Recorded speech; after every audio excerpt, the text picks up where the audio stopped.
अगर किसी के पास सही में दिमाग है तो इसके बारे में सोचिए। आज तक एक जीव भी बिना खाए, मतलब बिना कुछ मिला नहीं ऐसा मर गया, ऐसा एक आज तक नहीं हुआ है। तो कोई तो दे रहा होगा ना उसे। तो प्रभुपाद जी ने कहा इससे ज़्यादा और प्रूफ क्या चाहिए भगवान के अस्तित्व का। तो इसलिए और स्पेशली जो भक्ति में आए हैं, भगवान की कृपा है, ब्रह्मांड भ्रमित कौन भाग्यवान जीव, गुरु कृष्ण प्रसादे पाए भक्ति लता बीज। हम लोगों ने सब ने यहाँ जो बैठे हैं करोड़ों करोड़ों जन्म पार कर चुके हैं, सारे योनियों के कीड़े मकोड़े से लेकर हम सब एक बार तो कम से कम इंद्र भी बन चुके हैं, ब्रह्मा भी बन चुके हैं, सारे देवता बन चुके हैं, किंग्स, प्लैनेट के एम्परर बन चुके हैं, प्राइम मिनिस्टर, सब कुछ बन चुके हैं हम।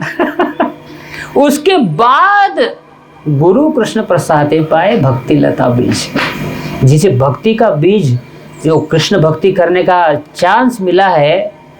आप विश्वास कीजिए, मैं जो बता रहा हूँ आपको, बड़े बड़े देवता, इंद्र चंद्र वरुणा, ये जितने हम स्वर्ग में देवता बोलते हैं ना, उनका भी ये भाग्य नहीं है। आप शास्त्र पढ़िए, चैतन्य भागवत बाकी आचार्य ने जो दिया है वो कमेंट्री है, महाप्रभु चैतन्य आने से पहले किसी को गोलोक वृंदावन पता ही नहीं था। बाकी सारे संप्रदाय थे, वैकुंठ तक पता था, बस महाप्रभु चैतन्य ने खुला कर दिया गोलोक वृंदावन। इसीलिए हमें क्या करना है पता है? कुछ भी नहीं करना है, सिर्फ भक्तों के संग में रहना है। महाप्रभु चैतन्य ने किसी से पूछा, महाप्रभु चैतन्य को किसी ने पूछा कृष्ण भक्ति कैसे मिलेगी, कृष्ण प्रेम कैसे मिलेगा, इसी जन्म में भगवत धाम कैसे जाएंगे? चैतन्य महाप्रभु का बहुत ही सिंपल आंसर था, दो चीजें करो।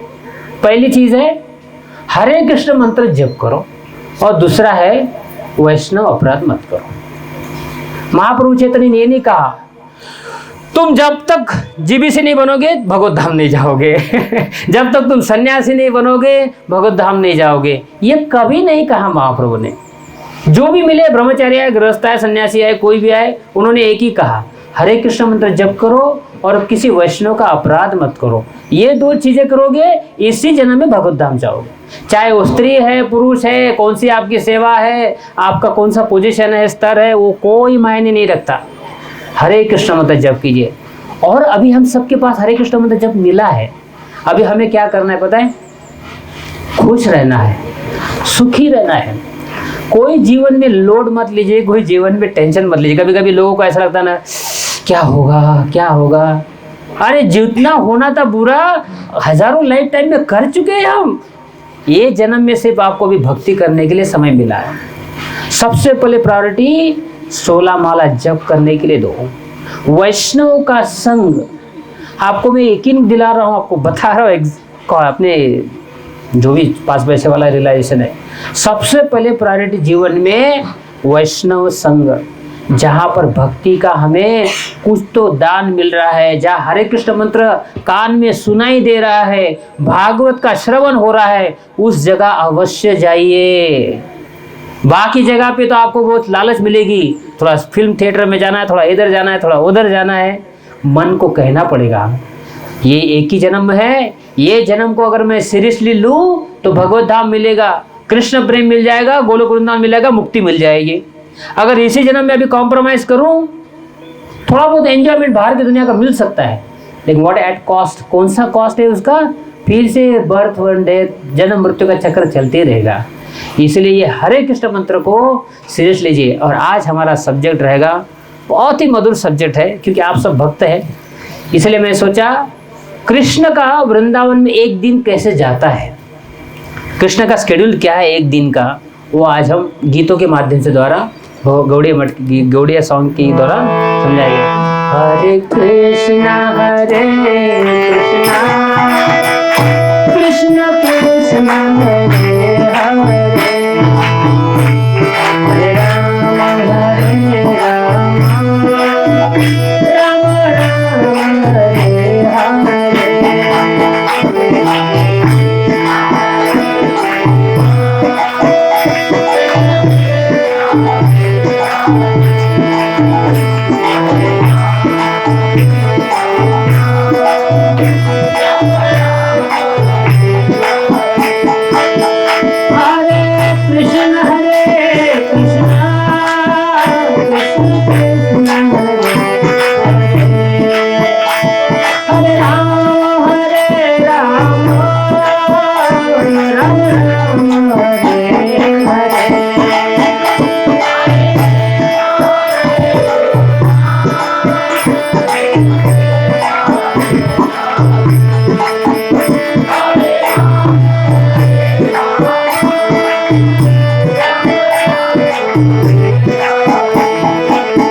कृष्ण हरे कृष्ण कृष्ण कृष्ण हरे हरे हरे राम राम राम हरे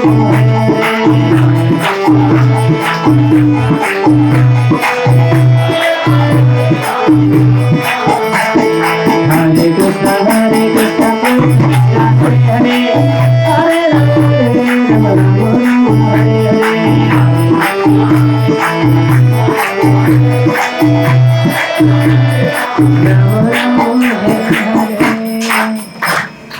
ये भक्ति मार्ग इतना सुंदर है, यहाँ पर किसी के भी पात्रता नहीं पूछे जाते और भक्ति मार्ग इतना आसान है। लेकिन इसका एक सीक्रेट क्या है पता है? जिसको भी भक्ति में प्रगति करनी है, एम्पावरमेंट चाहिए। एम्पावरमेंट का मतलब है आपके पास कोई टैलेंट नहीं है, स्किल नहीं है, कुछ भी नहीं है, लेकिन अगर हमारे पास एक हमारा अगर गुण अच्छा है, वो कौन सा है पता है? नम्रता। बेटी का नाम नम्रता है ना। नम्रता एक ऐसी चीज है जिससे कृष्ण का दिल जीता जा सकता है। वैष्णव का दिल अगर जीतना है सिर्फ नम्रता है।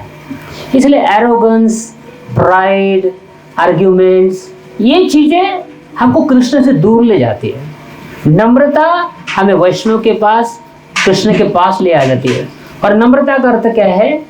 हमें किसी न किसी वैष्णव को अपने से श्रेष्ठ समझना चाहिए। कोई तो वैष्णव है हमसे श्रेष्ठ है और उनका आदेशों का पालन करना। भक्ति मतलब आदेश का पालन करना।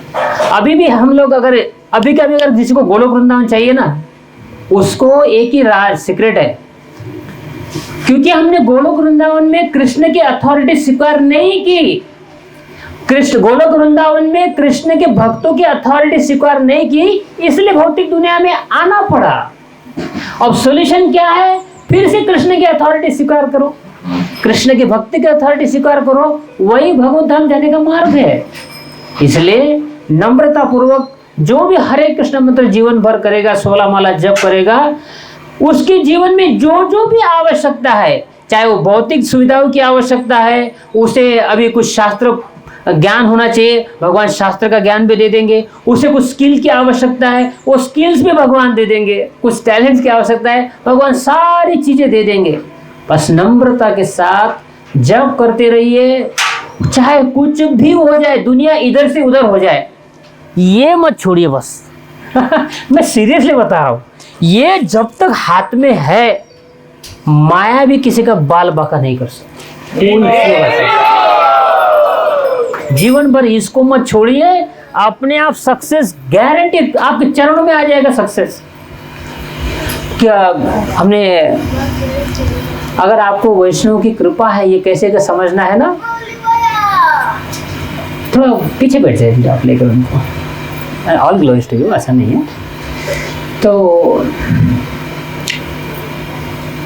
और जो भी 16 माला जप कर पा रहे हैं ना हर रोज, इसका अर्थ क्या है पता है?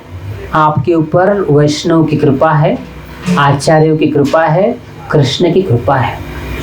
16 माला जप करना सिंपल चीज नहीं है। चाहे आप 24 घंटा दूसरा काम कर सकते हो, 16 माला करना आसान नहीं है। और 16 माला जप हो रहा है, इसका मतलब वैष्णव की कृपा हमारे ऊपर है। जैसे अगर वैष्णव नहीं है ना, कोई भी जाके ट्राई करो, ट्राई मत करना। अगर जिसने भी 16 माला छोड़ दिया, 3 महीना, 4 महीना, 6 महीना, इमीडिएटली सारे के सारे अनर्थ उसको पकड़ लेंगे। वो व्यक्ति अपने आप ही दुष्कर्म में लग जाता है, अपने आप ही, कुछ करने की जरूरत नहीं है। जैसे माला छूट गई, वो व्यक्ति अपने आप दुष्कर्म में लग जाता है। जब तक माला हाथ में है, कोई दुष्कर्म उसको टच नहीं कर सकते। इसलिए महाप्रभु चैतन्य जो प्रोसेस दिया है हरे कृष्ण मंत्र, उसे कंटिन्यू रखिए। तभी हम आज के हमारे कथा का जो भगवान के कृष्ण की जो लीला का वर्णन है एक दिन का, वो शुरू करते हैं। जय राधा माधव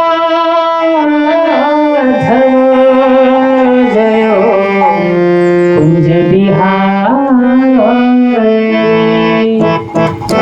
जय जय राधा माधव जय कुंज बिहारी।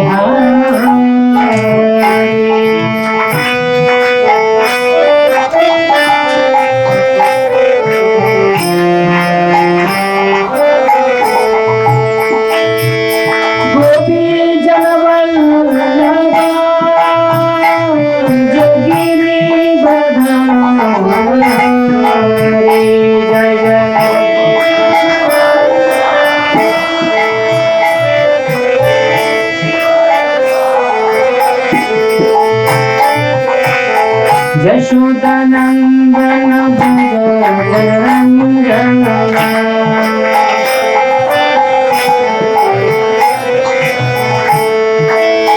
जमुना तीरा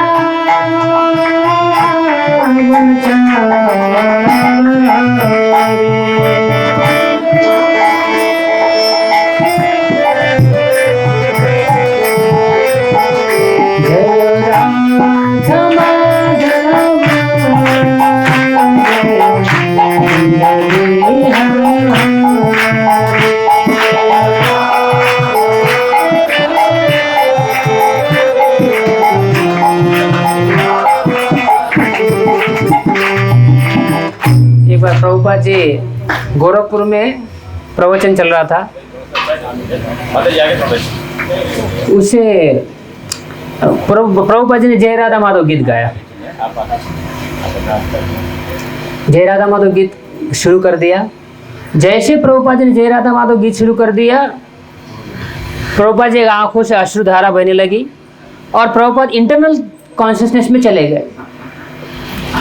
और उसके बाद क्या आश्चर्य है, 10 मिनट तक प्रभुपाद जी इंटरनल आंतरिक चेतना में थे और जब बाहर की एक्सटर्नल कॉन्शियसनेस में आ गए तो किस भक्त ने पूछा कि प्रभुपाद आप ऐसा इंटरनल कॉन्शियसनेस में जाओगे तो क्या करना चाहिए हमें? प्रभुपाद ने कुछ नहीं कहा, बस हरे कृष्ण मंत्र जप करते रहो। इतने आचार्य बुद्धिमान है हमारे प्रभुपाद स्वामी। उन्होंने ये नहीं कहा कि आप लोगों को क्या पता है, मैं तो गोलोक वृंदावन में चला गया था, मुझे तो कृष्ण की एक्सटेसी आई थी। प्रभुपाद जी को मालूम था अगर मैं एक वर्ड भी ऐसा कह दूं ना तो आगे इस्कॉन में इसका 10 गुना ज़्यादा एक्सटेसी शुरू करेंगे लोग। आज मैं कहूँगा कि मैं एक्सटेसी चला गया, लोग रोल डाउन शुरू करेंगे, रोलिंग शुरू करेंगे पंडाल में, वही नाच मतलब अभी अभी चलता है सहजे लोग में वैसे ही होता है। तो प्रभुपाद जी को पता था एक एक चीज़ मैं करता हूँ तो बड़ा ध्यानपूर्वक स्टेप मुझे उठाना है। प्रभुपाद जी ने कहा इसको कोई इतना इंपॉर्टेंस नहीं है, हरे कृष्ण मंत्र जप करती रही है, इसलिए आज तक इस्कॉन में प्रोटेक्टेड है, कोई सहज ऐसा आया नहीं है। तो प्रभुपाद जी ने कहा जय राधा माधव करते समय उन्होंने कहा कि ये जो सॉन्ग है हमेशा प्रवचन से पहले गाना चाहिए, क्योंकि ये भजन में राधा रानी है, श्याम सुंदर है, गोपियां है, गायें है, नंद बाबा है, यशोदा माई है, पूरा वृंदावन है। इसलिए प्रभुपाद जी हमेशा इसको गाते थे। जय राधा माधव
कृष्ण श्याम सुंदर नंद भवन में रात को सोते हैं। एक्चुअली सोते नहीं है, लेकिन हमें उठने से शुरू कर देना। नंद भवन में भगवान कृष्ण अभी जस्ट लेटे हुए हैं, यमुना के तट से आए हैं और अभी उठना है। यशोदा माई आएगी उठाने के लिए, इसलिए वो अपने रूम में लेटे हैं बस।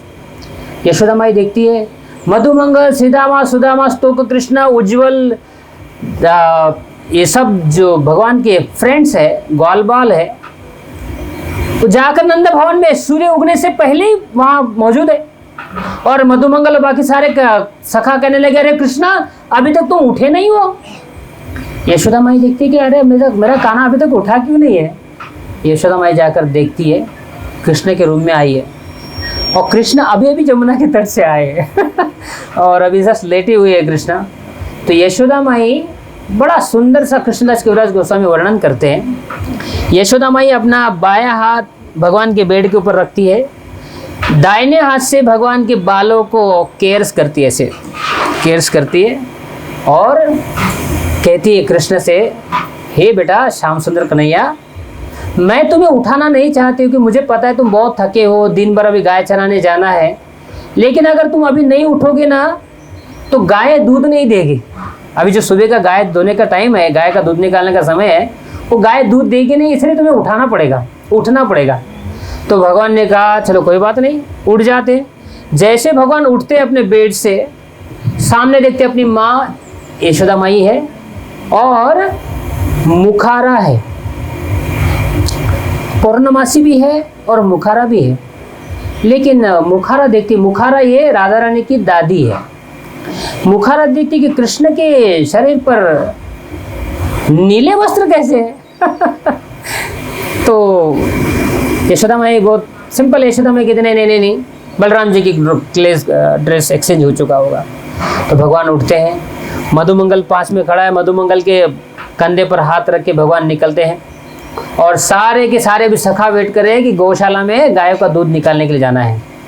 जैसे ही भगवान अभी गाय का दूध निकालने के लिए गए, अभी जगह ये नंद गांव में, नंद भवन में ये लीला हो रही है। यशोदा माई इमीडिएटली इनको बुलाती है, भगवान की भाभी उनके बड़े भाई की पत्नी, का नाम है कुंदलता।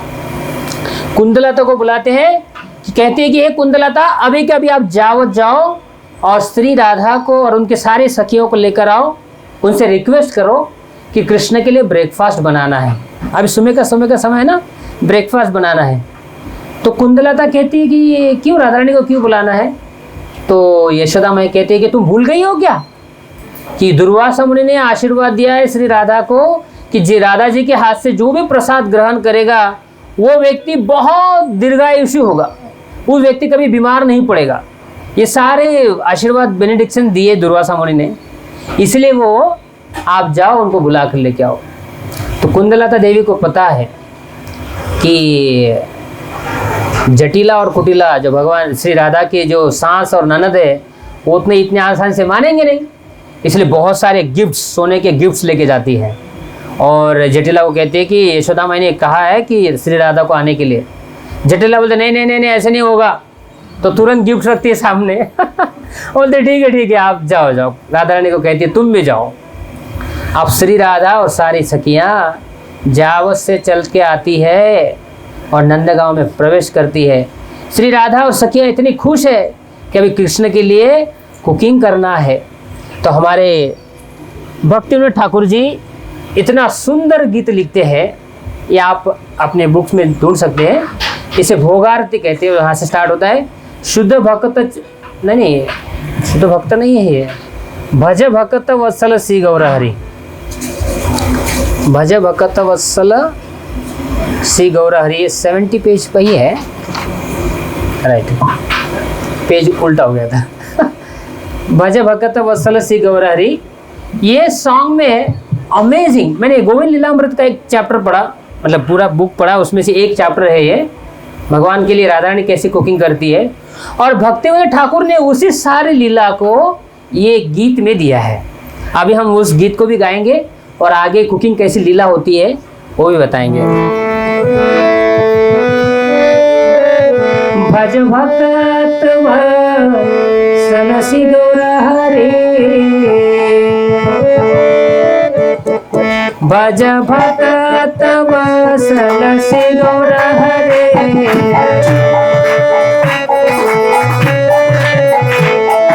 श्री गौर हरे सोहि गोष्ठ बिहारी,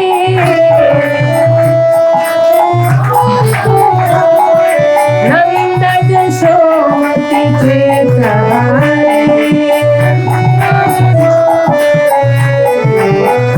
भज भक्त वत्सल श्री गौर हरे,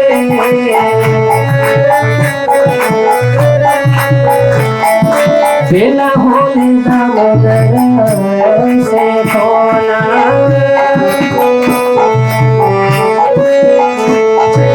बेला होले दामोदर से खोना, भोग मंदिर बस करहु भजना,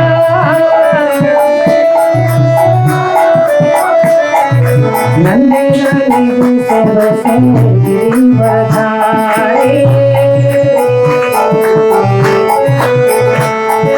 बलदेव सहस कब से सरे सरे,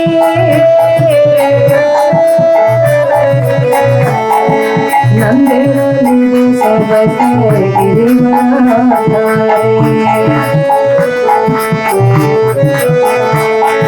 शुक्ता शकदी भजे ललिता कुष्मांडा,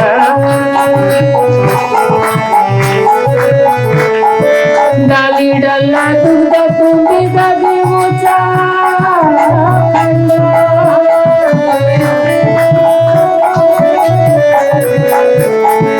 मुक्ति बोला सावरा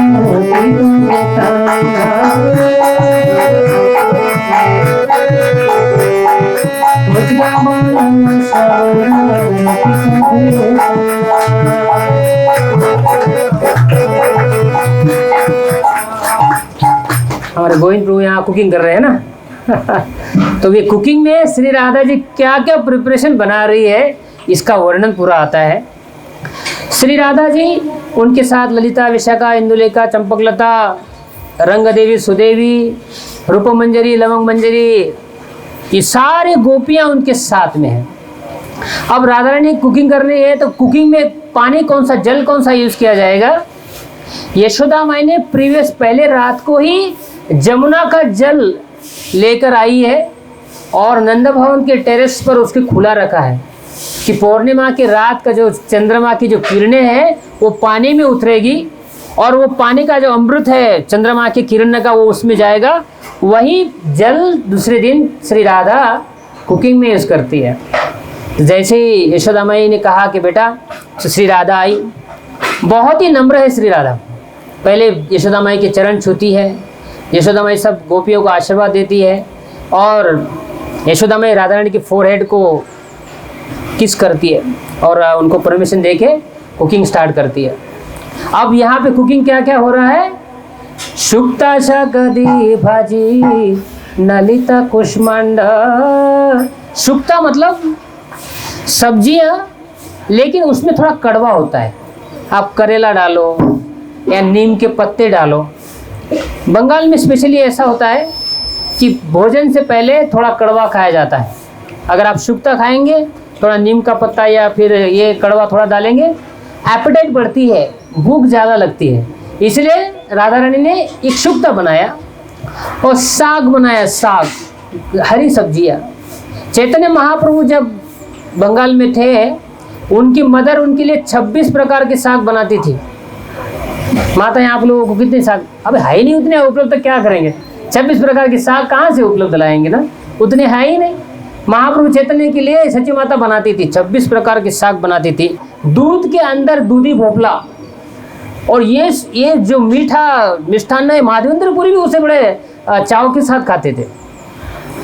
इस प्रकार से राधा रानी ने शुक्ता, साग और मोचा कांड का अर्थ है केला का पेड़ होता है ना, बंगाल में केले के हर एक चीज़ का सब्जी बनती है फूल से बनती है, उसके सबसे फ्रूट का बनता है, केले के अंदर का जो स्टेम होता है सफ़ेद कलर का, केले के अंदर एक सफ़ेद कलर का स्टेम होता है, उससे भी सब्जी बनती है, उसको मोशाकांड बोलते हैं, वो यहाँ पर बनाती है।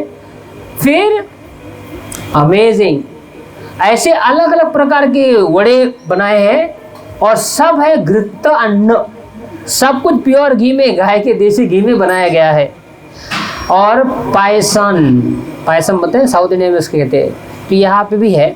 तो इस प्रकार से राधा रानी और सारी सखियों ने अभी कुकिंग करना शुरू कर दिया। कर्पूर अमृत केली रंभा की रसार, अमृत अमृत रसाल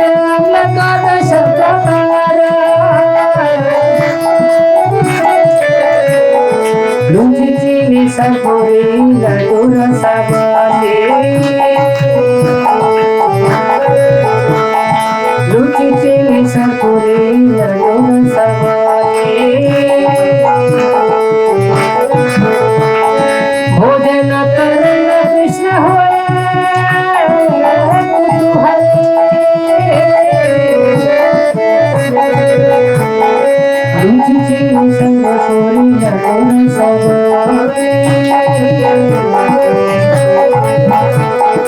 अमेजिंग। 12 प्रकार के, यहाँ लिखा है 12 प्रकार आम्ल, 12 प्रकार के तो अचार बनाए हैं राधा रानी ने। ललिता देवी एप्पल पाई वो बनाने में मदद करती है। विशाखा देवी सारे दूध के जितने पदार्थ बनते हैं उसमें वो बनाती है। और लेमनेड, यहाँ पे लिखा है शास्त्र में, लेमनेड बनाती है तुंग विद्या देवी। इस प्रकार से सारी सखियाँ अलग अलग प्रकार के हजारों प्रिपरेशन बनाती है।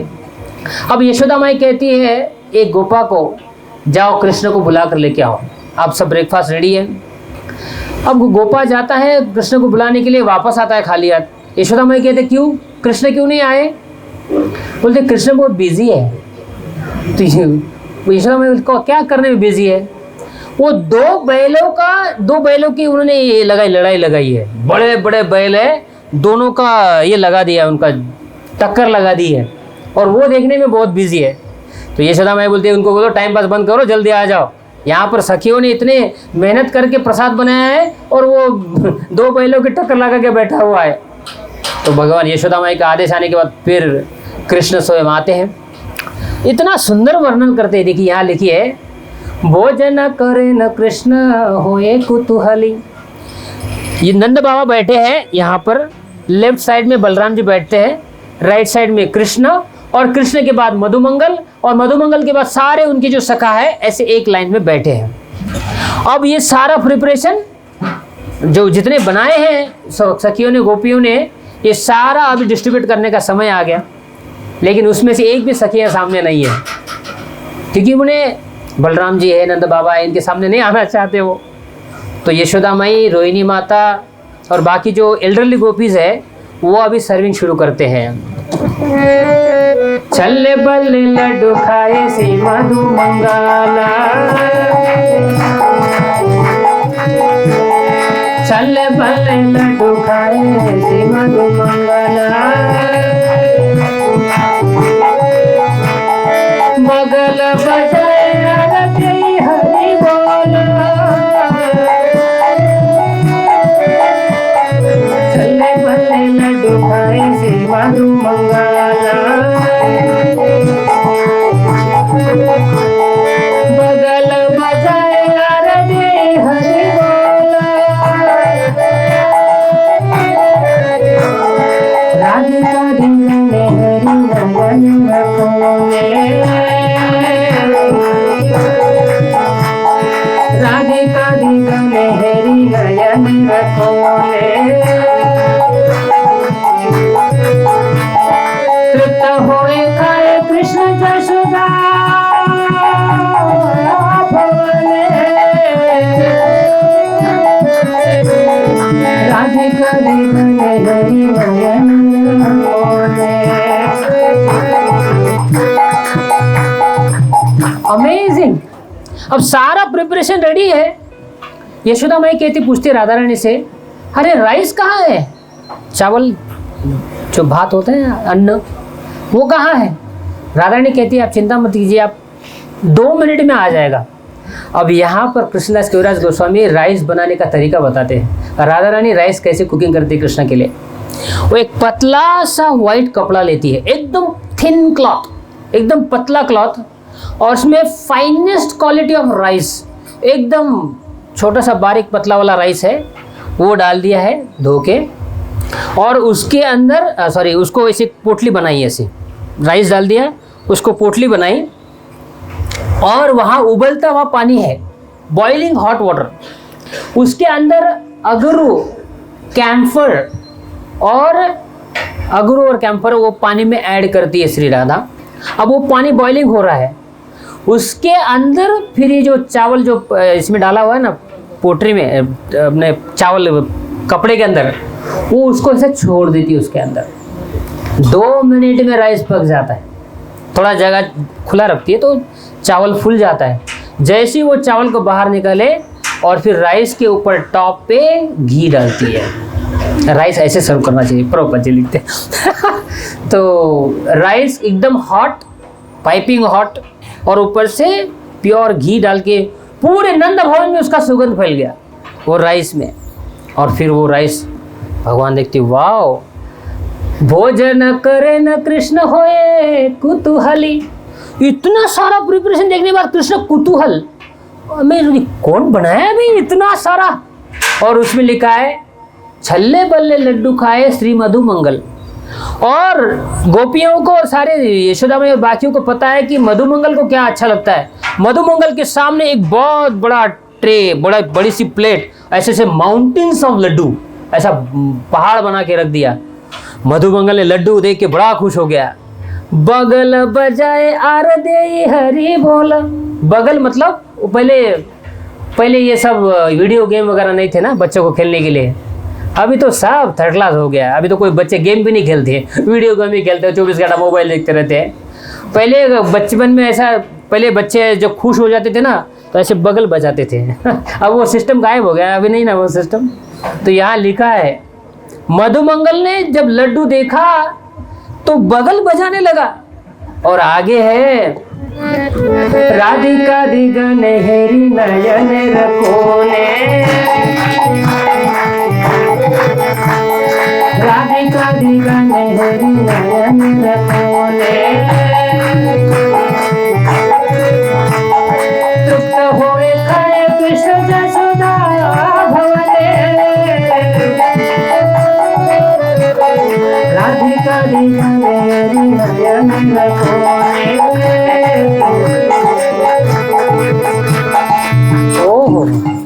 अब इस सारा प्रिपरेशन सर्व हो रहा है। राधिकादि गणे हेरी नयने रकोणे। राधा रानी और सखिया, स्पेशली श्री राधा, वो दरवाजे बंद करके रखिए और दरवाजे का थोड़ा सा गैप खुला रखा है और वहां से देख रही है कृष्ण को कौन सा प्रिपरेशन अच्छा लगा। इसलिए भक्त का अर्थ क्या पता है, जीवन भर हमारे हर 24 घंटे में भी हमारे जीवन का एक ही मकसद होना चाहिए। रात को जब हम सोते हैं ना, सोने से पहले एक प्रश्न हमें पूछना चाहिए अपने आप को। क्या, कौन सा प्रश्न पूछना चाहिए पता है? सोने से पहले अपने आप को एक प्रश्न पूछिए, क्या मेरी 16 माला कंप्लीट हो गई आज? ये पहला प्रश्न। क्या मेरी 16 माला कंप्लीट हो गई? दी मोस्ट इंपॉर्टेंट प्रश्न सोने से पहले। दूसरा प्रश्न, क्या मेरे से कोई वैष्णव अपराध हुआ है आज? तीसरा प्रश्न, क्या आज मेरे बॉडी से, मेरे तन से, मेरे मन से, मेरी वाचा से, मेरी शब्दों से, मेरे मन से और मेरे शरीर से भगवान की सेवा हुई है? क्या कोई दूसरा दुष्कर्म हुआ है? ये 3 प्रश्न अपने आप को पूछना। और अगर समझो ये तीनों प्रश्न से आंसर, कुछ सेटिस्फैक्टरी आंसर नहीं मिले, कि समाधान कारक आंसर नहीं मिले, तो कहना कि ठीक है नेक्स्ट डे उसके ऊपर काम करना, कि जो चीज़ें कमी हो गई वो चीज़ नेक्स्ट डे कम करने का, मतलब उसको पूरा करने का प्रयास करना है। ये बहुत इम्पॉर्टेंट है। ये शरीर, आपको पता है वेल्थ क्या है? कभी कभी बचपन में कहा जाता ना, हेल्थ इज़ वेल्थ। वो बात सही है, लेकिन वो डेवोटीज के केस में ठीक है।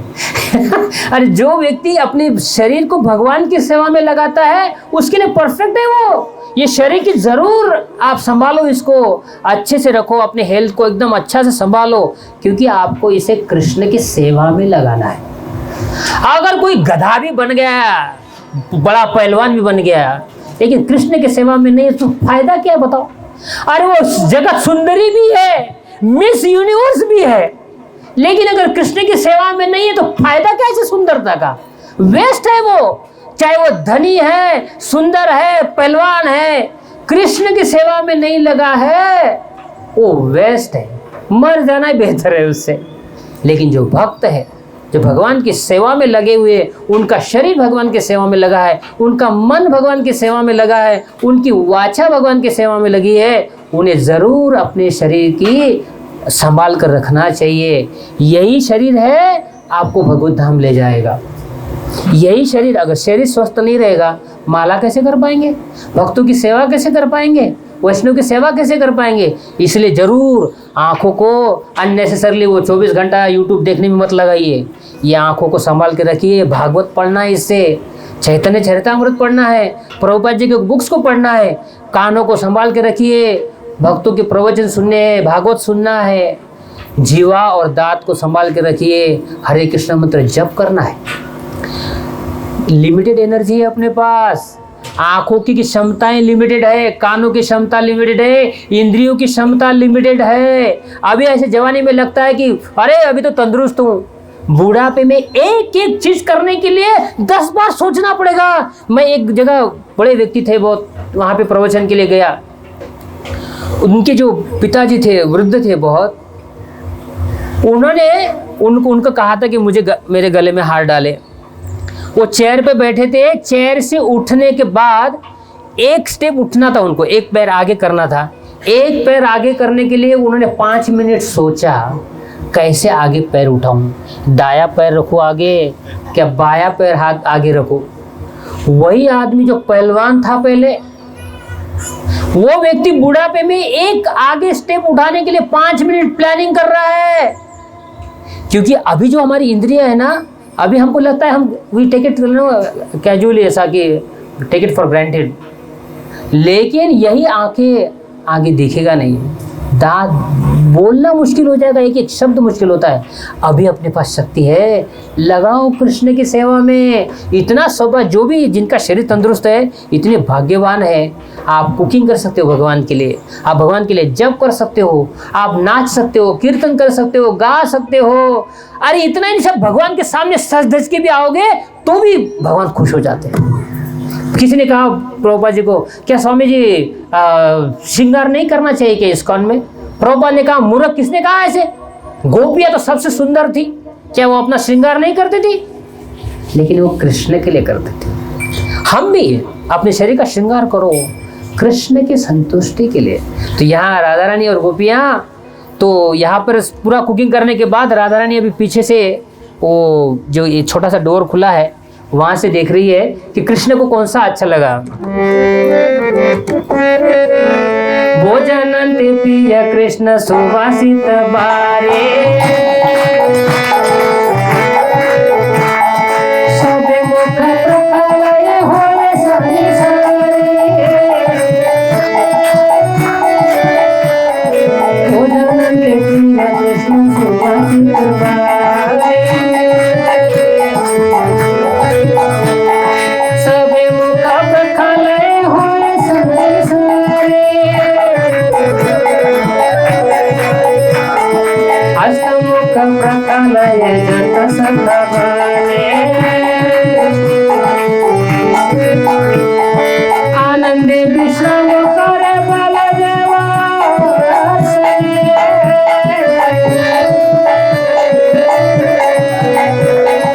आनंदे विश्राम करे बलदेवा से।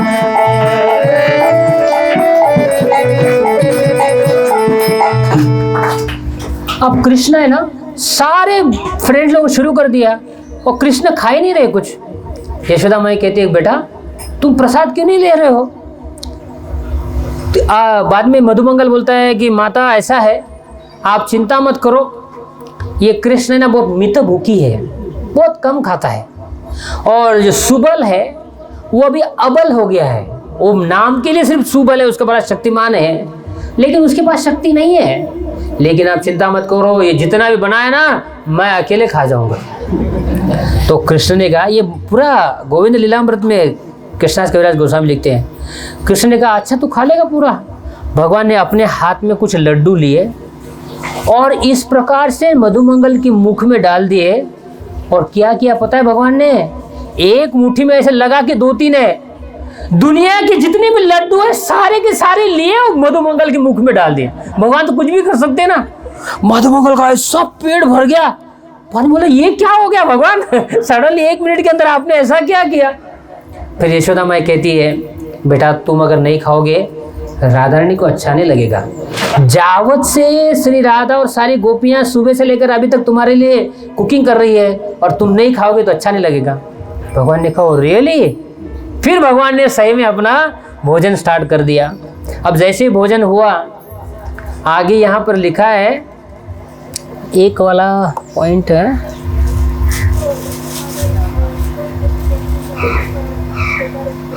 हाँ वो वाला,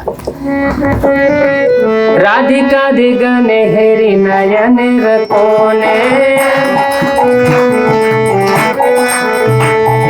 राधिका दिगन हेरी नयन रकोने,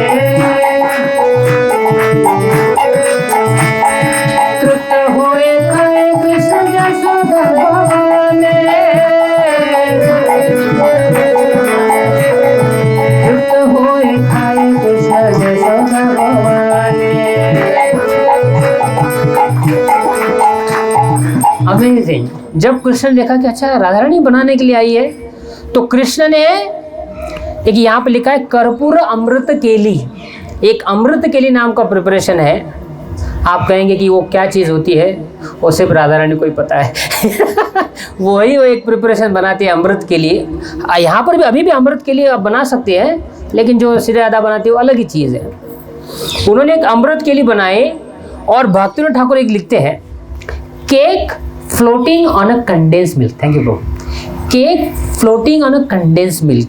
पहले अच्छा सा कंडेंस मिल्क बनाया और ऐसा एक केक बनाया कि वो कंडेंस मिल्क के ऊपर फ्लोट कर रहा है।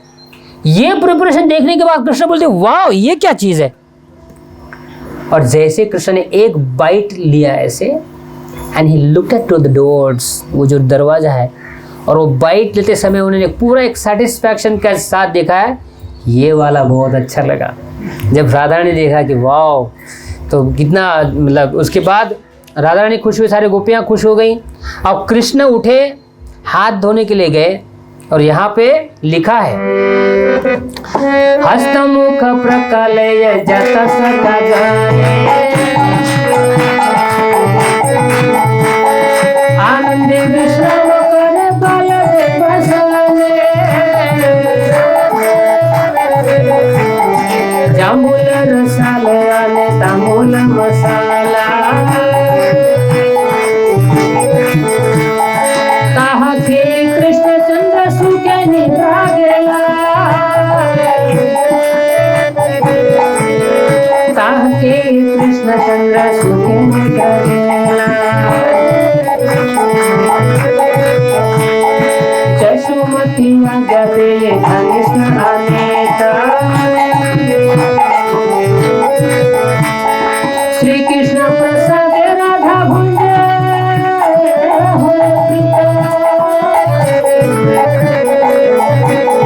श्री कृष्ण प्रसाद राधा भुंजे होंगे प्रीता।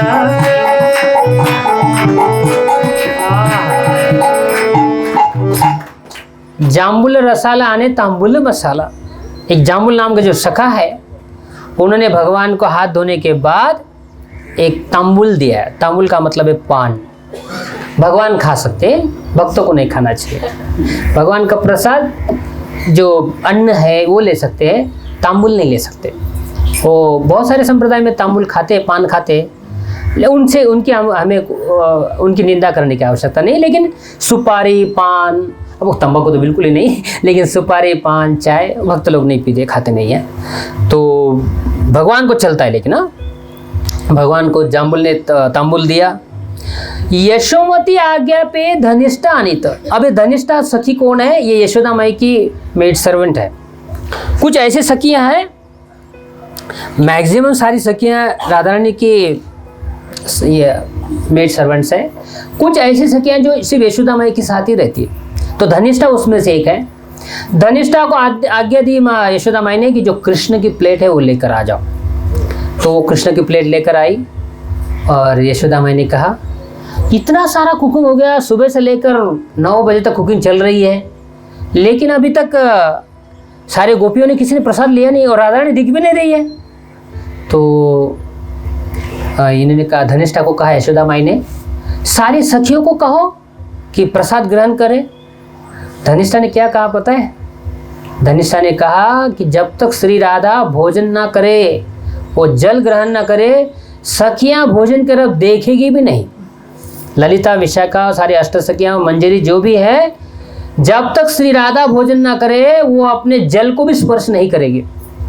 यशोदा माई के वाह इतना प्रेम कभी सोचा भी नहीं था यशोदा माई ने। अच्छा ठीक, कोई बात नहीं। तो राधा रानी के पास गए और राधा रानी को कहा बेटा आप भी थोड़ा ग्रहण कर लो प्रसाद।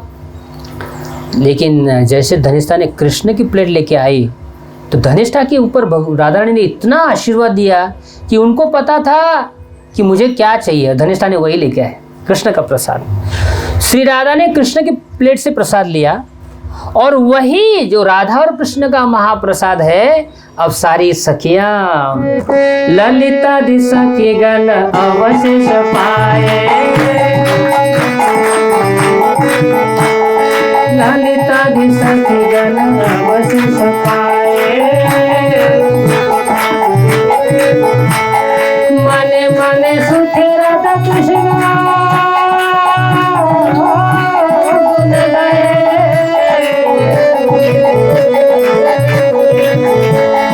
ललिता दिशा के गण अवशेष पाए, मने मने सुखे राधा कृष्ण गुण गाए, हरि लीला एकमात्र जागर प्रमोद, हरि लीला एकमात्र जागर प्रमोद, भोगरती गाए ठाकुर भक्ति विनोद, भोगरती गाए ठाकुर भक्ति विनोद, ललिता दिशा के गण अवशेष पाए, मने मने सुखे राधा कृष्ण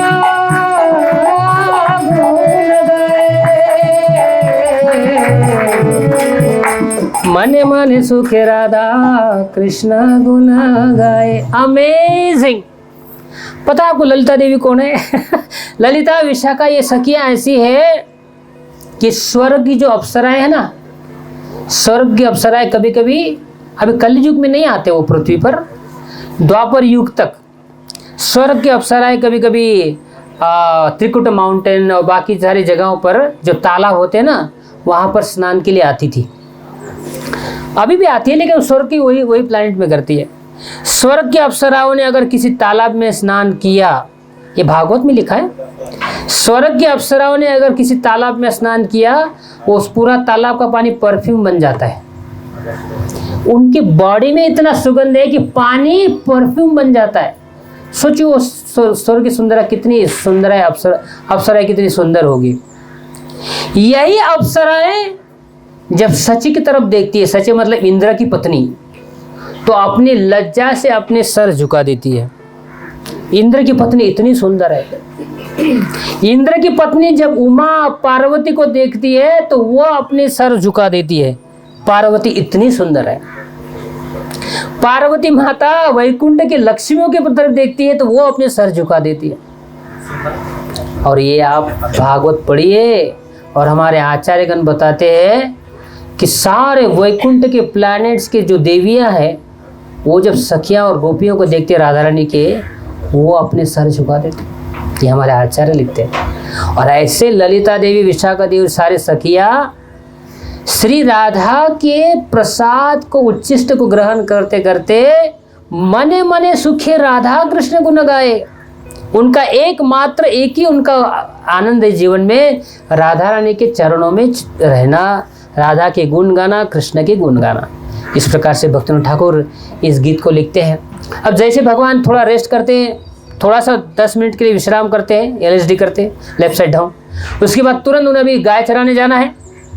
गाय चराने के लिए जाने के लिए प्लीज सुनिए, बहुत ही सुंदर प्रसंग है।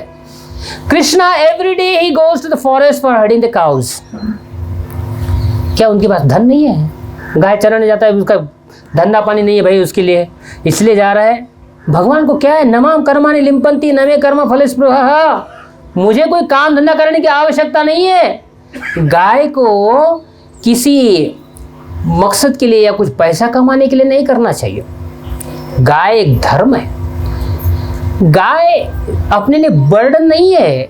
The cow is a gift for human society, ये मनुष्य के लिए एक गिफ्ट है, ऐसा एक धर्म का प्रतीक है।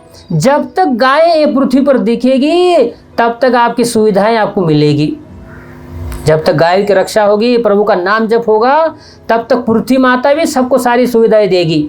जब ये खत्म होगा ना, गंगा माता she will be the last river to exist in this on this planet earth. एक बार अगर गंगा माता डिसअपियर हो गई, कलयुग ऐसा स्पीड चलेगा, ऐसा स्पीड मतलब आज तो आप कल्पना भी नहीं कर सकते। माता अगर बच्चों को जन्म देगी तो अपने बच्चे को खाने के लिए जन्म देगी। वो ह्यूमन बीइंग की बात कर रहा हूँ, ये कलयुग का एंड है। तो ये गौ माता वगैरह, ये गाय गिफ्ट है। तो कृष्ण गायों को प्रेम की खातिर लेके जाते हैं, ऐसा नहीं कि चलो अभी आज जाना है। आप लोगों को पता है सैटरडे संडे छुट्टी क्यों रहती है सब लोगों को, और कितने खुश हो जाते हैं।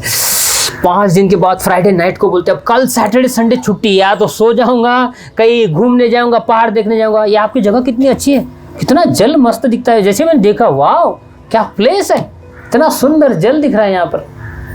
हम क्यों अच्छा लगता है हमें पहाड़ जाने के लिए, पहाड़ देखने के लिए, नदियाँ देखने के लिए। कभी भी छुट्टी मिलती है तो कोई शिमला जाना चाहता है, कोई इधर जाना चाहता है, सब पहाड़ देखने चाहता है। मालूम है आपको, ये हमारा पहला एक्सपीरियंस है कृष्ण के साथ।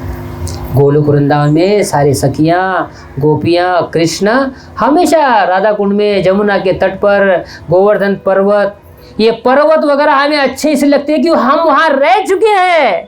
गोलोक वृंदावन में गोवर्धन है, जमुना है, पेड़ है, ये सब उसी स्थिति में हम रह चुके हैं। लेकिन यहाँ पर सारे उग्र कर्म है। उग्र कर्म में आत्मा कैसे संतुष्ट रह सकती है? इसीलिए जो गोलोक वृंदावन की झलक जो भी दिखा सकता है, वहाँ हम जाना चाहते हैं। एवरीडे हमको छुट्टी अच्छी लगती है, क्योंकि कृष्ण के साथ everyday is a holiday, everyday is a picnic. Krishna के साथ एवरीडे पिकनिक है।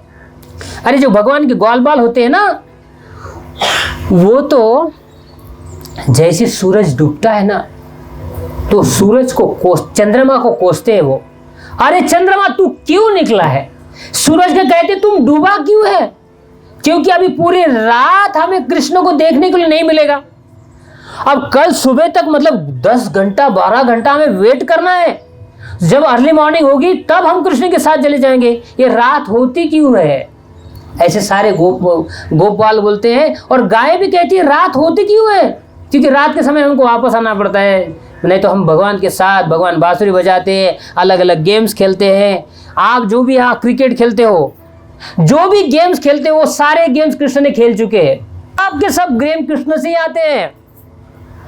तो अब ये जो सुबह अर्ली मॉर्निंग होने से पहले ही सारे सखा उनके पास हो, चलो भाई गाय चराने जाना है।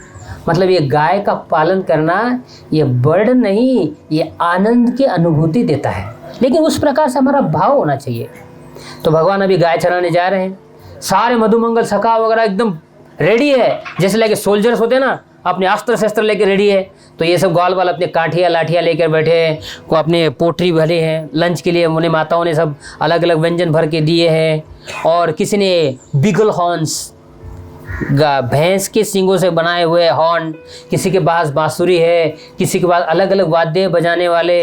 इस प्रकार से ग्वाल बाल निकले हैं।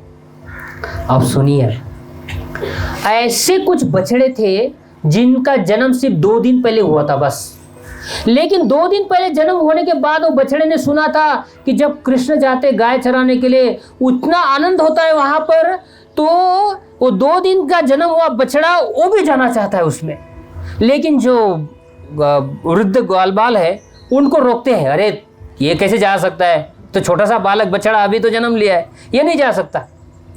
लेकिन कुछ बछड़े ऐसे हैं जो इनके हाथों से छूटकर भी गायों के झुंड में मिल जाते हैं, और अब जा रहे गाय के साथ मिल गए।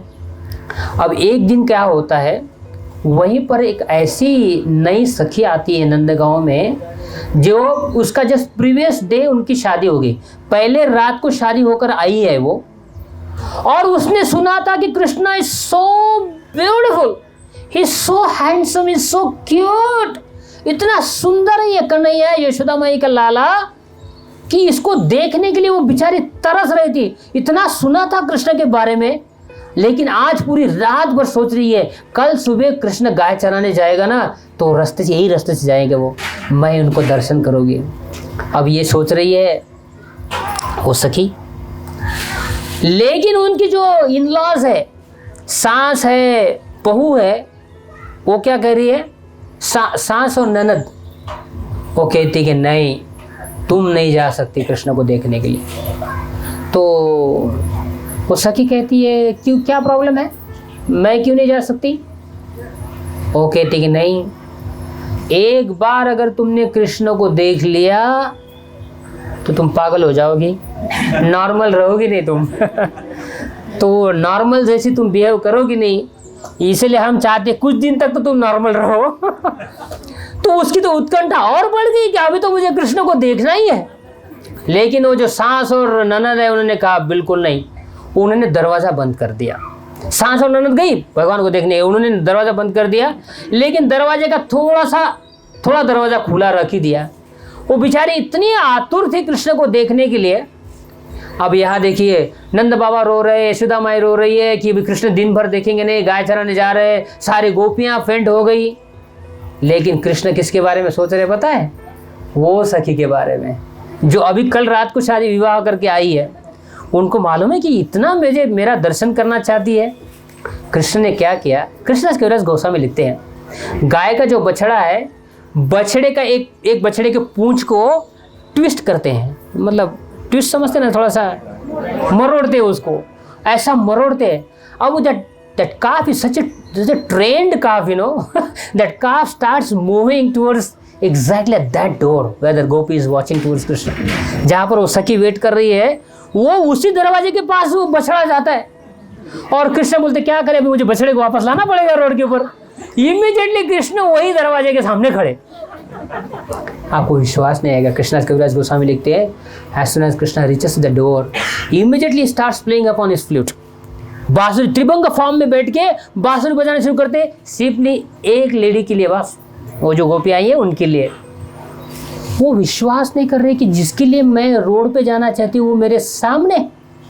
आगे लिखते कृष्णदास कविराज गोस्वामी, वो इतनी पागल हो गई कि उसके बॉडी से उसका हृदय निकल गया बाहर। कृष्ण ने उसके हृदय को अपने हाथ में लिया और गाय चराने निकल गए। अब सोचिए ये लेडी है, सिर्फ बॉडी ऐसी है पेंटिंग जैसे खड़ी है, बस उसके पास हृदय नहीं है, उसका माइंड नहीं है। बॉडी है, माइंड और हृदय गायब है, वो कृष्ण लेके गए।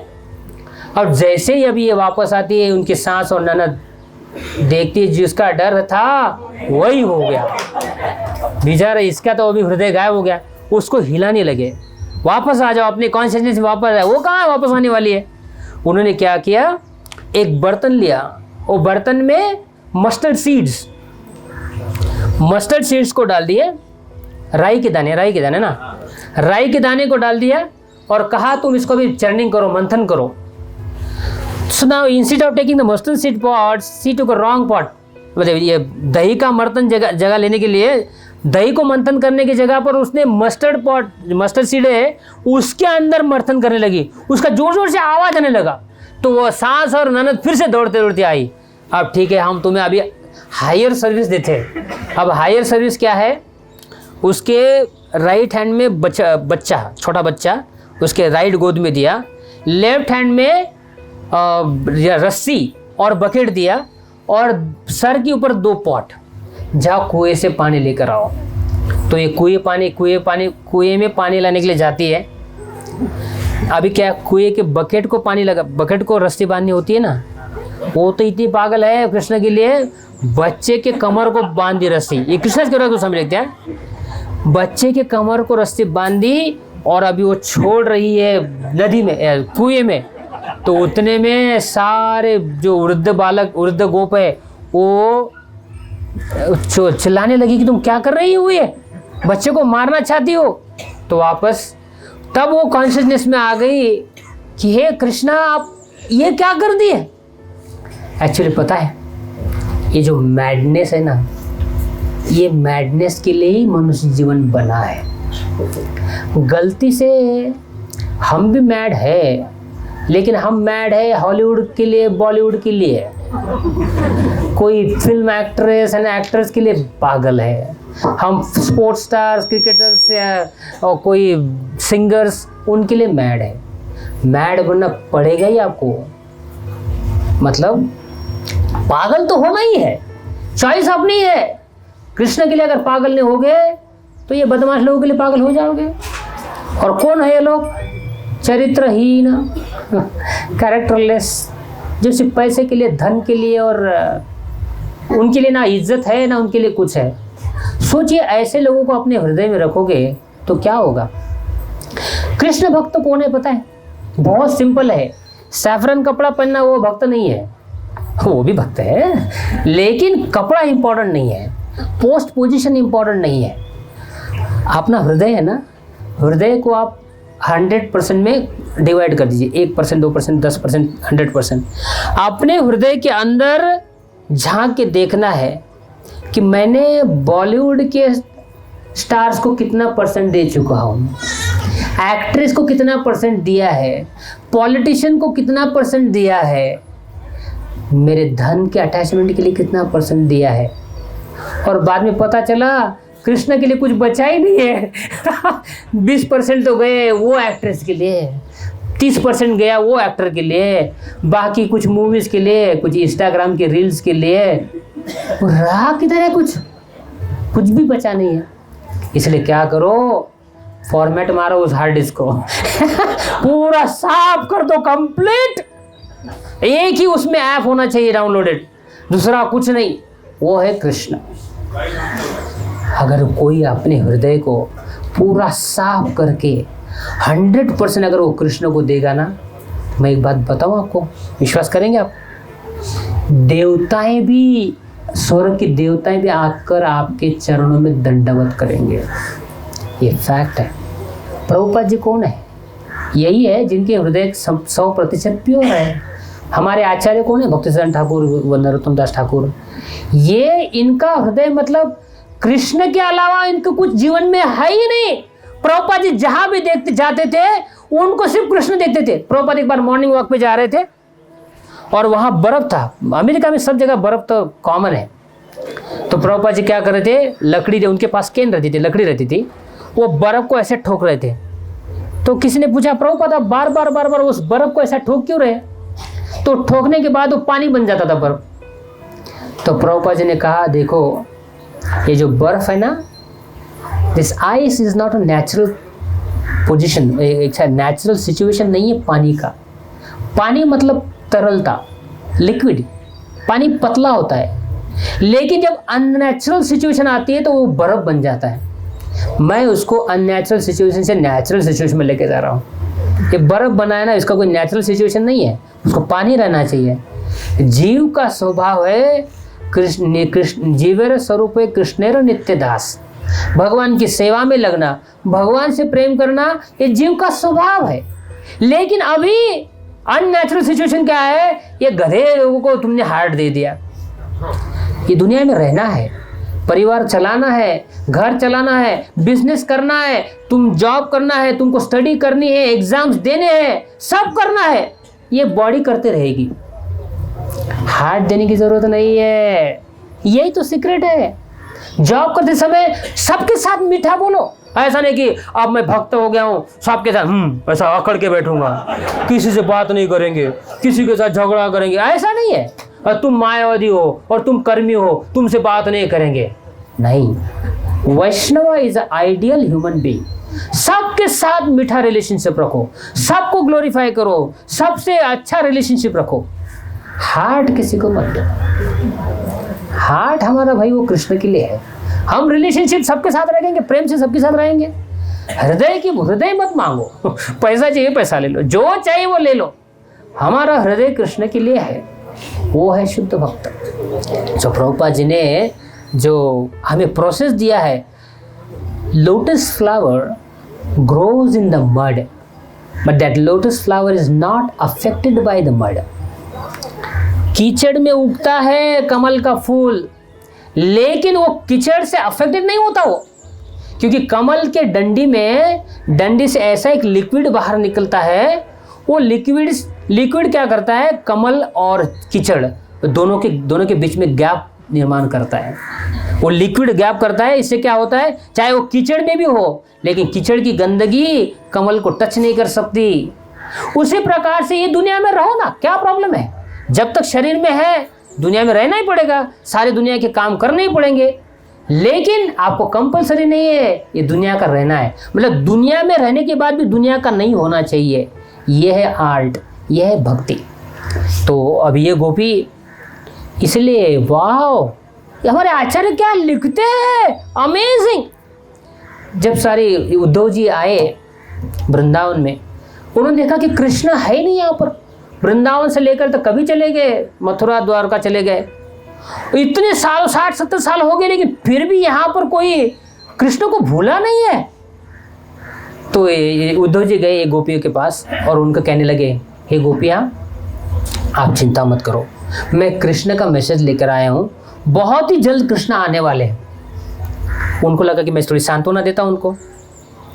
तो वो गोपी कहती है, किसने कहा कृष्ण नहीं है? उद्धव जी ने लगा मैं गलत तो नहीं बोल रहा कुछ। उन्होंने कहा, मैं कृष्ण ने मुझे भेजा है मैसेज देकर कि मैं आ रहा हूँ, वो मैसेज दे रहा हूँ आपको, लेकिन किसने कहा कृष्ण यहाँ से नहीं है? आज सुबह मॉर्निंग में ही कृष्ण ने मेरे घर से माखन चोरी किया। उद्धव जी को लगा ये पागलपना तो नहीं है ना। उन्होंने कहा, मैं, आप कैसे कर रही है? उन्होंने कहा, मैं अभी यशोदा माई के पास जाकर कंप्लेन करके आई हूँ कि यशोदा माई, अब हम ये गांव छोड़कर जा रहे हैं। तुम्हारा कन्हैया ना इतना तकलीफ देता है, हर रोज मेरा माखन चोरी करता है, अभी मैं यशोदा माई को कंप्लेन करके आई हूँ। उनको लगा ये क्या चीज़ है? पता है क्यों? भले ही कृष्ण वहाँ, क्योंकि वो ये सारे गोपियाँ, जैसे कृष्ण गए ना वृंदावन से, तब से लेकर कृष्ण वापस आए 120 साल के बाद, 125 साल के बाद वृंदावन में वापस आए कृष्ण। तब तक किसी के घर में चूल्हा नहीं जला था, किसी के घर में नहीं। तो सब के सब जिंदा रहे कैसे, जिए कैसे? किसी के घर में चूल्हा जला नहीं, क्योंकि जब ये गोपियां इतनी कृष्ण के लिए पागल थी, तो उद्धव जी जाकर उनको कृष्ण से पूछते हैं, अरे कृष्ण आप कितने क्रूर हो, ये सारे गोपियां और ब्रजवासी आपकी विरह में मरने तक आ गए और आप यहाँ हो कि 1 मिनट के लिए भी वृंदावन जाते नहीं हो आप। तब कृष्ण क्या करने लगे पता है? उन्होंने उद्धव जी से कहा, अरे उद्धव, तुम्हें लगता है मैं सही में इतना कठोर हूँ? तुम्हें लगता है इतना कठोर हूँ मैं? तुम जब वृंदावन गए तो सारे ग्वाल बाल गोपियाँ सबके सब तुम्हें सुदृढ़ दिखे कि नहीं, मतलब है हेल्दी लगे कि नहीं? उन्होंने कहा हेल्दी तो थे। उनके घर में कभी कुकिंग हुआ क्या? वो नहीं, चूल्हा कभी जलाए नहीं। तो मुझे बताओ ये जीवित कैसे हैं? कृष्ण ने कहा, अरे मैं वृंदावन से बाहर निकला ही नहीं हूं, ये मथुरा द्वारका में मेरा अलग फॉर्म है। मैं वृंदावन में, जब से मैं वृंदावन छोड़ के, ऐसा लगता है उन लोगों को, मैं हर एक गोपियों के पास एक एक कृष्ण के रूप में खड़ा हूं। हर गोपियों के पास मैं कृष्ण बन के खड़ा हूं। हर एक व्यक्ति को, वृंदावन के व्यक्ति को, उनको सुलाने से लेकर, क्योंकि वो लोग मेरे विरह में, मेरे प्रेम में इतने पागल है कि वो अपने शरीर के बारे में भी सोचते नहीं है। वो, उनको खाना क्या होता है, पीना क्या होता है, सोना क्या होता है, ये भी पता नहीं है। इसलिए उनकी जो रेगुलर एक्टिविटीज है वो मैं कराता हूँ पर्सनली। उनको सुलाता भी मैं हूँ, उनको जगाता भी मैं हूँ, उनको नहलाता भी मैं हूँ, उनको कपड़े भी मैं पहनाता हूँ, उनके लिए कुकिंग भी मैं करता हूँ, उनको खिलाता भी मैं हूँ। और किसने कहा कि मैं वृंदावन में नहीं हूँ? लेकिन कृष्ण का ऐसा है ना, वो हमेशा ऐसा नहीं बोलेंगे मैं देखा मैंने क्या किया, तुम्हारे लिए मैंने क्या किया, तुम्हारे लिए मैंने। कभी कभी अपना होता है ना, थोड़ा सा कार्य किया है तो पता चलना चाहिए, सब लोगों को पता चलना चाहिए कि मैंने क्या क्या किया। कृष्ण का ऐसा नहीं है। कृष्ण हमेशा नास्तिकों को खिलाते हैं, लेकिन एक्सपेक्ट नहीं करते कि तुम मेरी भक्ति करो। जब तुम्हारी इच्छा हो जाए, किसी नास्तिक को, किसी साइंटिस्ट को फोर्स नहीं करते कि तुम मेरी भक्ति करोगे नहीं तो कल से तुमको खाना मिलेगा नहीं। ऐसा नहीं भगवान का।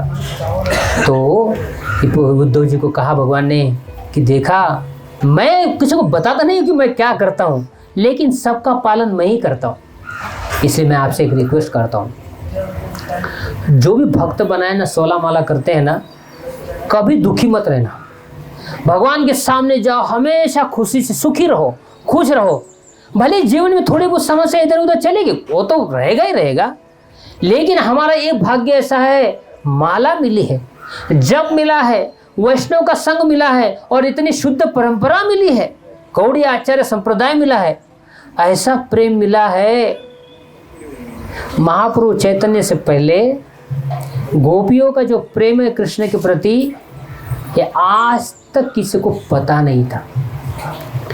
कुछ संप्रदाय है, उनको सिर्फ शांत दास्य बस यही 2 तक ही है, साख्य तक पता नहीं है। आप कभी सोच सकते हैं कि विष्णु भगवान वैकुंठ में उनके सखा, उनके जो वैकुंठवासी है, उनके कंधे पे बैठे हैं? कभी फोटो देखा ऐसा? विष्णु के कंधे के ऊपर उनके सखा बैठे हैं? और जरूरी भी नहीं है विष्णु के सखा के ऊपर उनके कंधे पे बैठने की आवश्यकता भी नहीं है, लेकिन वो रस इमेजिन भी नहीं कर सकते आप। और वृंदावन में गोवर्धन पर्वत भगवान ने उठाया, अपने उंगली के ऊपर उठाया, दिख रहा है सबको। फिर भी ये सुबल कहता है, अरे कृष्णा, तुम्हें क्या लगता है कि पर्वत उठाने के बाद तुम बहुत पहलवान हो गए हो? अरे मैंने तुम्हें कितनी बार रेसलिंग में हराया है, कुश्ती में तुमको मैंने कितनी बार हराया है, ये मैं भी उठा सकता हूँ। एक जाओ, तुम्हें क्रेडिट दे रहा हूँ मैं। मधुमंगल कहता है, अरे सुबल चुप बैठो तुम, ना ये कृष्ण ने गोवर्धन उठाया है ना तुमने उठाया है, तो किसने उठाया है? मेरे ब्रह्म तेज से, मेरे ब्राह्मण के तेज से मैंने ये गोवर्धन को उठा के रखा है। बाद में ललिता कहती है, अरे सुबल तू बाज उड़ जा, मधुमंगल तू भी बातों नहीं, तू भी बाज उड़ जाओ। ये गोवर्धन किसने उठाया पता है? इसके 2 कारण है। एक तो ये कृष्ण के हाथ ने उठाया है, लेकिन प्रसाद किसने बनाया है? राधा रानी का प्रसाद ग्रहण करने के बाद ही तो वो उंगली में शक्ति आई है। और इतना भी नहीं, अब देखो वहां से श्री राधा देख रही है, उसके सिर्फ ग्लैंस से, उसकी दृष्टि सिर्फ गोवर्धन के ऊपर ही है, उसके दृष्टि से ये गोवर्धन ऊपर फ्लोट कर रहा है। जस्ट इमेजिन कीजिए, द्वारका में सारी रानियां every moment they are in anxiety, if Krishna is not pleased with our services he may leave us and go to Vrindavan Dham. So रानियां हमेशा चिंता में रहती है कि अगर हमारे सेवा से भगवान संतुष्ट नहीं है तो वृंदावन चले जाएंगे, और यहाँ पर उनको गालियां देती। आपको पता है, कभी कभी लोग कहते हैं भागवत में राधा रानी का नाम कहाँ है, ये गोपियों का नाम कहाँ है तुम लोग ऐसे कैसे गोपियां और राधा रानी के प्रेम के बारे में बताते हैं? 4 संप्रदाय के 1-2 संप्रदाय ऐसे हैं, वो तो कहते हैं कि राधा रानी और गोपियां हैं, अप्सराएं हैं वैकुंठ के, ये स्वर्ग की।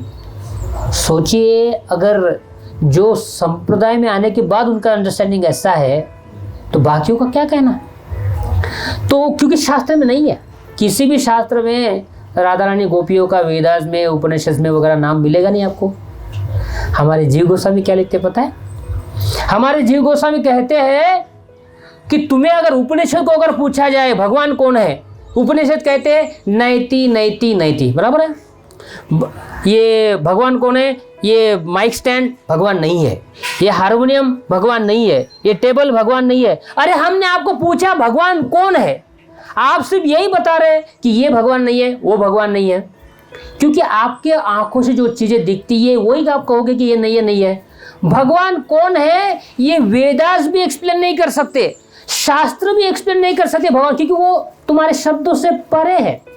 ऐसे ये भगवान है, कृष्ण है श्याम सुंदर, वो वृंदावन में जाकर एक गोपी के सामने ऐसे खड़े हैं और बिल्कुल एकदम नम्रता से खड़े हैं ऐसे, और कहते गोपी को बहुत भूख लगी है, थोड़ा मक्खन दो ना। वो गोपी गाय के गोबर के करंडे बना रही है।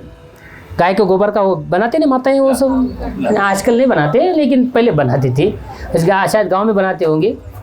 वो गाय के गोबर से बना रही थी। तो गोपी क्या कहती कृष्ण को पता है, तुम्हें दिखता नहीं मैं क्या कर रही हूँ, मैं ये गोबर मैं बिजी हूँ।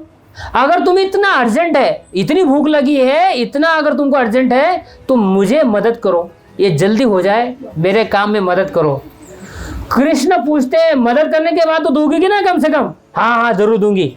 तो कृष्ण उसको मदद करते हैं, आधा काम कृष्ण करते हैं, आधा काम गोपी करती है। तो हमारे जीव गोस्वामी जी कहते हैं अरे जो भगवान कौन है तुम्हें पूछा जाए तो तुम बोलते नैति नैति, ये भगवान हमको कौन पता नहीं है। और ये जो गोपी है, ये गोपी इतनी महान है कि वो कृष्ण को भी अपना दास बना देती है। तो जो भगवान को तुम एक्सप्लेन नहीं कर सकते हो तो गोपियों को कहाँ एक्सप्लेन करोगे तुम? कहाँ से शब्द लोगे गोपियों का तुम?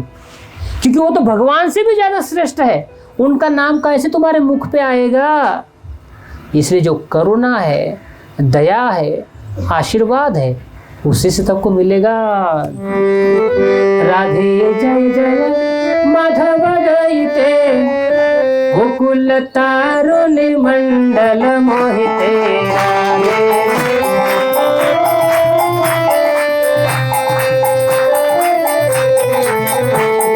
राधे जय जय माधव दयिते, गोकुल तारुण्य मंडल मोहिते।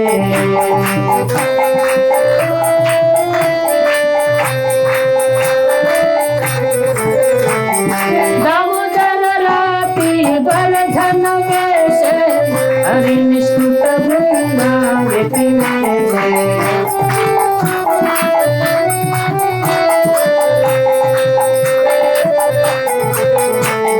राधे जय जय माधव दयिते, गोकुल तारुण्य मंडल मोहिते।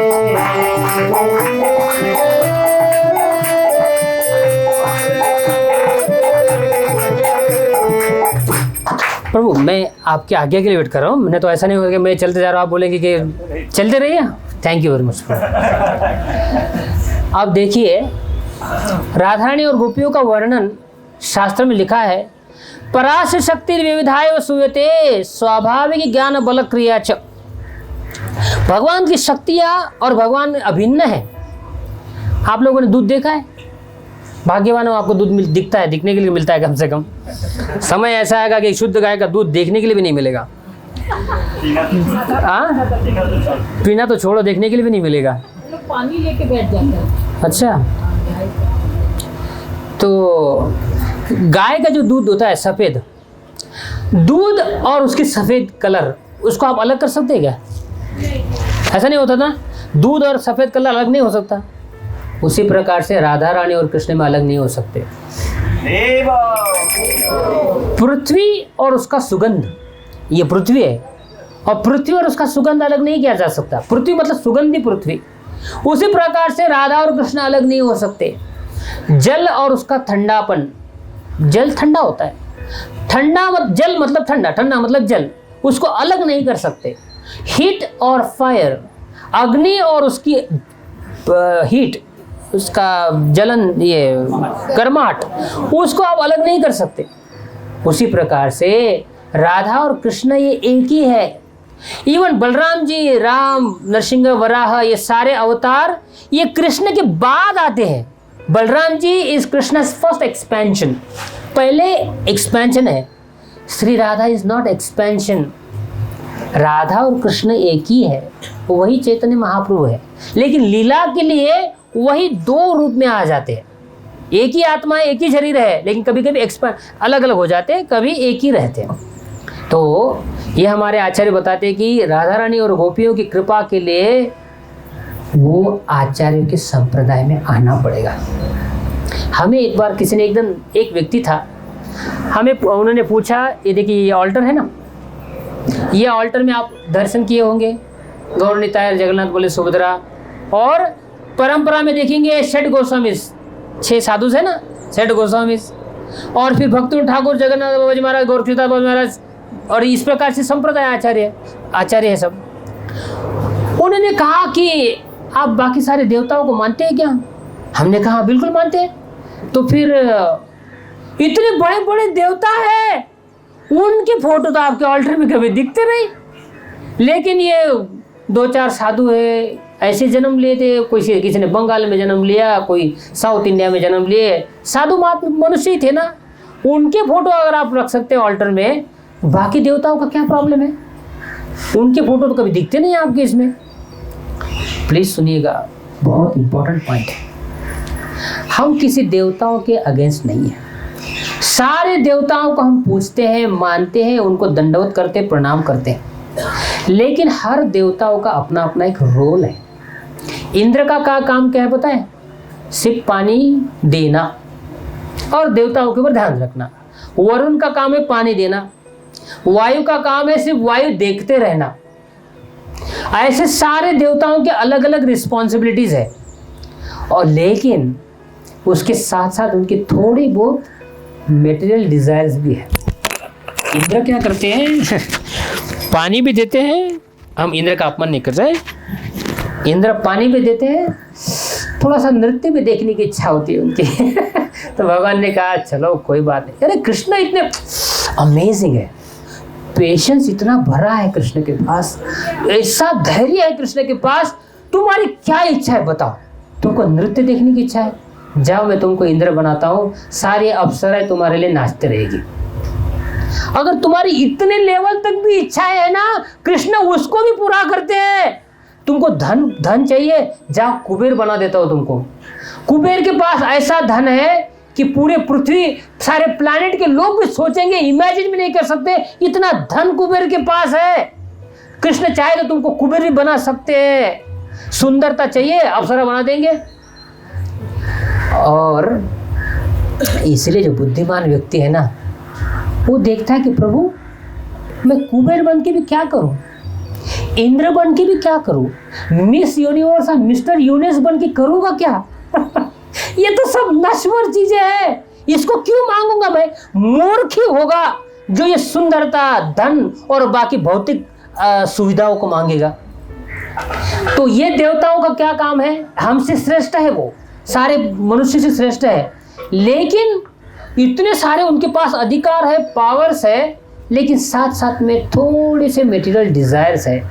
इसलिए उनको ऐसा पोजीशन दिया है कि तुम मेरे बिहाफ में थोड़ी सेवा भी करो, सारी दुनिया में पानी दो, उनको जो सुविधा है वो दे दो, लेकिन मेरा प्रेम देने के लिए मैंने कुछ लोगों को सिलेक्ट किया है। मेरा कृष्ण भक्ति, हर एक गॉड, डेमी गॉड, देवताओं का एक एक शॉप है। आपको ये चाहिए वो शॉप में जाओ। जैसे टेलीविजन का इलेक्ट्रॉनिक दुकान वो अलग रहता है, मोबाइल शॉप अलग है, या ग्रोसरी का शॉप अलग है। आपको चावल दाल खरीदना है तो ग्रोसरी शॉप में जाओगे आप, इलेक्ट्रॉनिक शॉप में आपको मिलेगा नहीं। उसी प्रकार से हर एक देवताओं का अपना अपना शॉप है।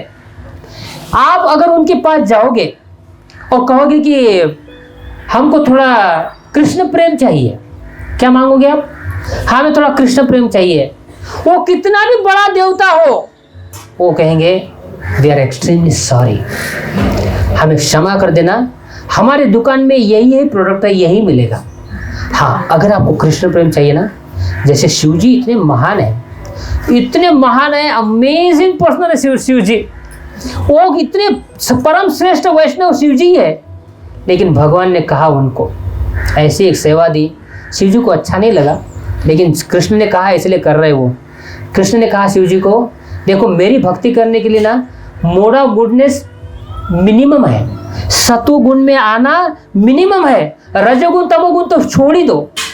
तो ये जो हॉब गॉब्लिन्स, घोस्टली बीइंग्स, ये भूत पिशाच और ऐसे जीव है, वो मेरे तो भक्ति कर ही नहीं पाएंगे, उनका उद्धार कौन करेगा? तुम उनका रक्षण करो, तुम उनका उद्धार करो। शिव जी ने कहा प्रभु ये कौन सा सेवा है, कितना दिन तक करना है? मैं जब तक बोलता नहीं तब तक करते रहो।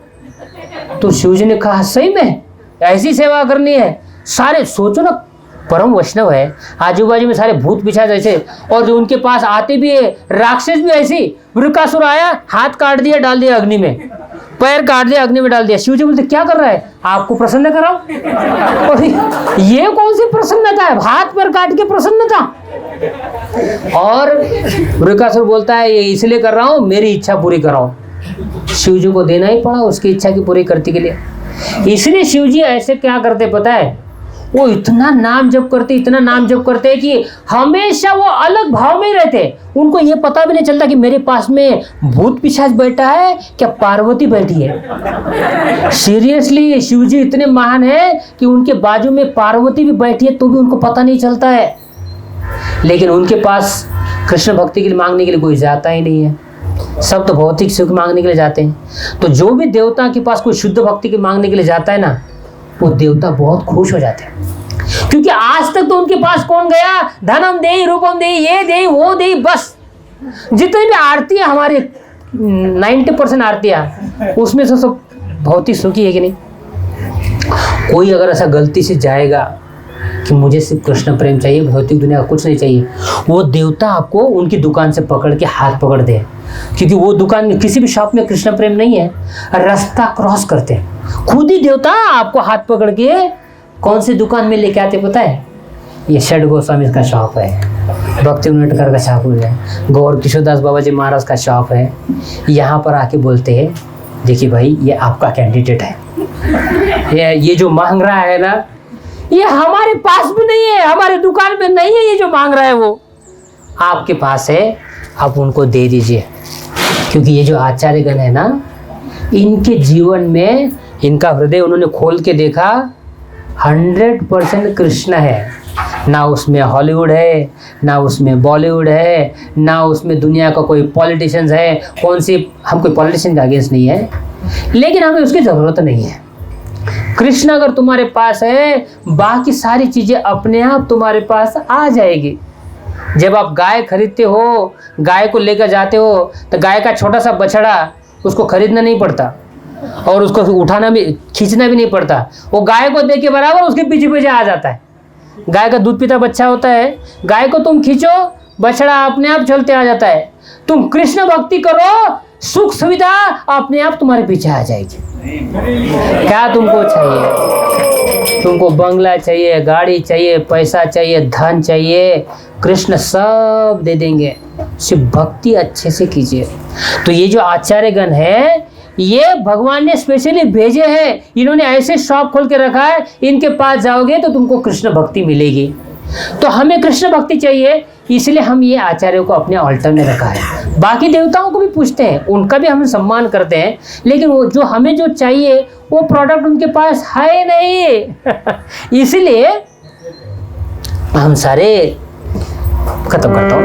राधे जय जय माधव जय गोकुल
इसलिए ये भले यहाँ का स्ट्रक्चर बड़ा बड़ा मंदिर नहीं दिखेगा, आगे आ जाएगा भविष्य में, वो भी होगा। मंदिर कब आता है पता है? भक्त पहले आते, मंदिर बाद में आते। जहाँ कृष्ण देखेंगे कि रांची में इतने टॉप क्लास के वैष्णव और वैष्णवीज है, इतना अच्छे से मेरा नाम जप करते हैं, इतना मेरी सेवा करते हैं, तो उनके लिए सुविधा तो मुझे देनी पड़ेगी। उनके लिए मंदिर लगेगा, भगवान मंदिर दे देंगे। आपके लिए जो भी सुविधाएं हैं वो सब दे देंगे।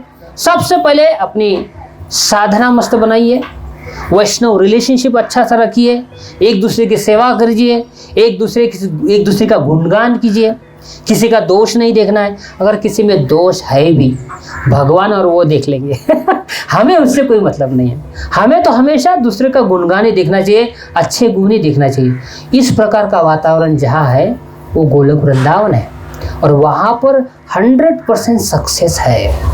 वो जगह हमेशा फ्लरिश होगी ही। आज आपको ये इसका टेंट दिखेगा, कुछ दिनों के बाद आपको बड़ा विशाल मंदिर दिखेगा। मंदिर आए ना आए वो बाद में फ्यूचर की बात है।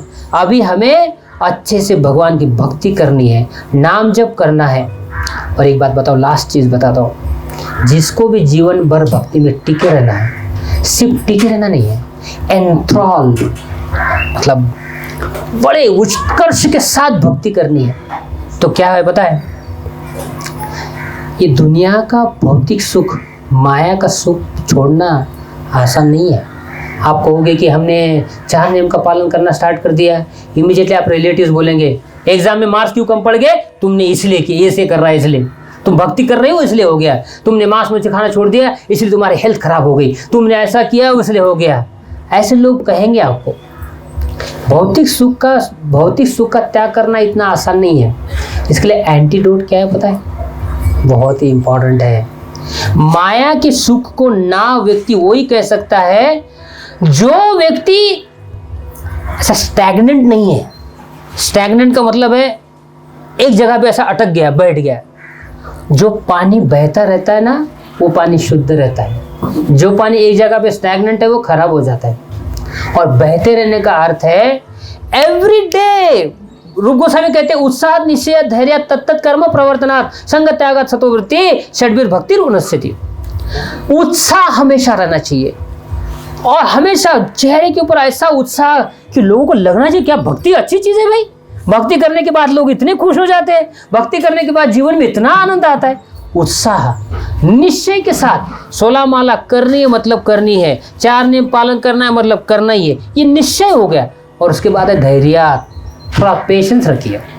उसके बाद जिसको भी कृष्ण प्रेम अनुभव करना है ना, जो आपको मिला है वो दूसरों को दो।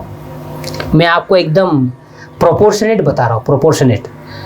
To the degree we try to give this Krishna prem to others, to that degree you also get that Krishna prem. अगर आपने 20% किसी को दिया, वो भले उस व्यक्ति को मिला, आपके हृदय में 20% कृष्ण प्रेम ऐड हो गया। ये मैथमेटिक्स ऐसा ही है। आपके प्रचार से, आपके बोलने से, आपकी बुक देने से, आपके 2 शब्द कहने से या प्रभुपाद की बुक देने से अगर किसी व्यक्ति के अंदर इतना सा भी चेंज हो गया, नहीं यार कृष्ण भक्ति करनी चाहिए, कृष्ण भक्ति बहुत अच्छी चीज है, इतना भी उसके हृदय में अगर कन्विक्शन आ गया, वो आपके अकाउंट में ऐड हो गया।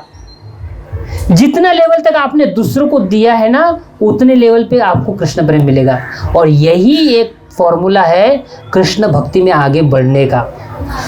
अपना खुद तो करना ही है, दूसरों को जितना हो सके पुस्तक दो, प्रभुपाद की किताब दो, उनका हरि नाम दो, उनको नाम जप दो, उनको हरे कृष्ण मंत्र के स्टिकर्स दो, उनको एड्रेस बताओ, हरे कृष्ण मंत्र बताओ। सिंपल चीजें।